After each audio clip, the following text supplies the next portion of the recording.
지난해 충북의 부동산 경기는 침체됐던 다른 지역과는 달리 상승세를 탔는데요.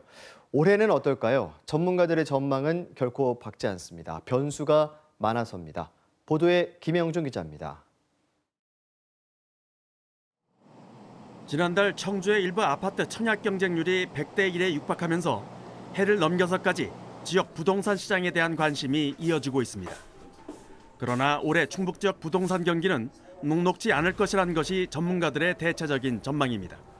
태형건설의 워크아웃 신청으로 대변되는 PF의 부실 여파가 본격화할 수도 있는 위험성이 도사리고 있는 데다 여전히 높은 금리는 부담으로 작용하고 있는 겁니다. 여기에 더해 자재값 상승과 유상 옵션 등으로 이미 아파트의 실제 분양가가 다른 지역 못지않게 높아져 자금 마련 부담도 커졌다는 분석입니다. 거의 5억대가 다 돼요.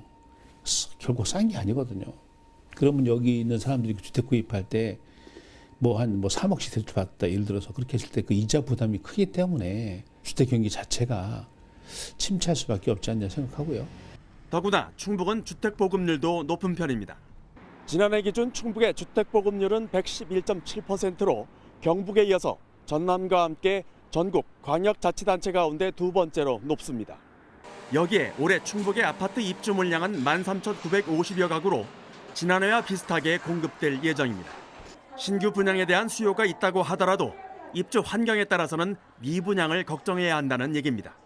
특히 4월 총선을 기점으로 그동안 눌려왔던 악재가 버티지 못하면서 이후 본격적인 부동산 침체가 올 수 있다는 전망도 나오고 있습니다. 통지 수단이 사라지게 되니까 눌려왔던 게 스프링처럼 튀어오르겠죠. 그리고 올 하반기가 되면은 시장에 대한 악재들이 쏟아져 나올 것 같아요. 그래서 4월, 5월 지나면서 이런 시장 악재들이 소화되는.